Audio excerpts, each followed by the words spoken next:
Saudara yang terkasih, selamat pagi berkah dalam. Sudah kita memberi senyum hari ini, Jumat 19 Maret 2021. Gereja merayakan Hari Raya Santo Yusuf.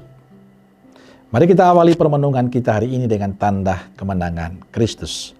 Dalam nama Bapa dan Putra dan Roh Kudus. Amin. Salam sukacita, salam sehat, dan jangan lupa untuk selalu bahagia.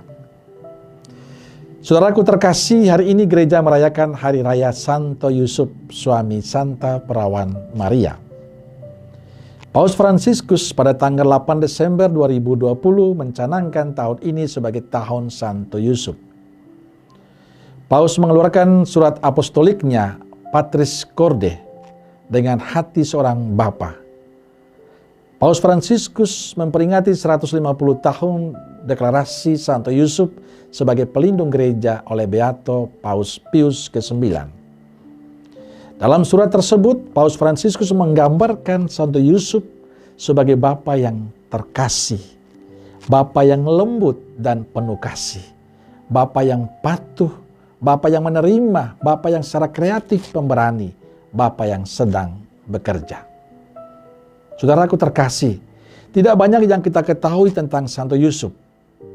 Alkitab tidak mencatat banyak tentang Santo Yusuf. Kita hanya bisa menemukan dalam tulisan Injil Matius dan Lukas. Di dalam dua Injil ini kita bisa menemukan beberapa hal mengenai pribadi Santo Yusuf. Dilihat dari silsilah Yesus Kristus yang tercatat dalam Alkitab, Yusuf adalah keturunan Raja Daud. Ia berasal dari suku Yehuda. Setelah dewasa ia bertunangan dengan seorang perawan bernama Maria. Tetapi sebelum mereka diresmikan sebagai suami istri, Maria sudah mengandung dari Roh Kudus. Dari pengalaman itu kita bisa belajar beberapa hal dari Santo Yusuf. Pertama, Santo Yusuf pribadi yang tulus hati. Ia mau menerima Maria yang sudah mengandung karena Roh Kudus. Kedua, Santo Yusuf pribadi yang taat pada kehendak Allah. Saat Yusuf memikirkan untuk meninggalkan atau menceraikan Maria secara diam-diam, karena Maria hamil duluan, Allah menuntunnya dalam menerima Maria sebagai istrinya lewat mimpi. Yusuf taat pada apa yang dikehendaki oleh Allah. Yang ketiga, Yusuf sigap melindungi keluarganya. Pada saat Herodes Agung ingin membunuh anak-anak, Yusuf membawa keluarganya ke Mesir, menyelamatkan keluarganya dari keserakahan Herodes. Saudaraku terkasih, masih banyak hal yang bisa kita renungkan dari kisah Santo Yusuf.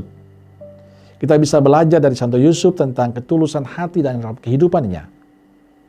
Kita bisa belajar tentang ketaatannya pada kehendak Allah. Kita bisa belajar tentang kesetiaannya. Dan saya ingin mengajak saudaraku terkasih, belajar dari Santo Yusuf.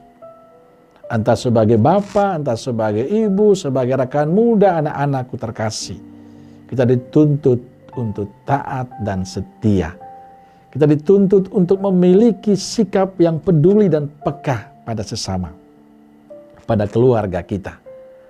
Semoga saudaraku terkasih, pada perayaan Hari Raya Santo Yusuf ini, kita mampu menghidupi semangat Santo Yusuf dalam kehidupan kita. Dan semoga kita menjadi Yusuf-Yusuf zaman ini yang mau terus-menerus menjadi pribadi yang tulus, pribadi yang taat dan setia dalam kehidupan kita. Amin. Semoga Allah yang Maha Kasih memberkati keluarga, komunitas, dan pekerjaan kita hari ini dengan berkat-Nya, Bapa, Putra, dan Roh Kudus. Amin. Keluarga Kudus Nazaret, doakanlah kami. Amin. Berkah dalam.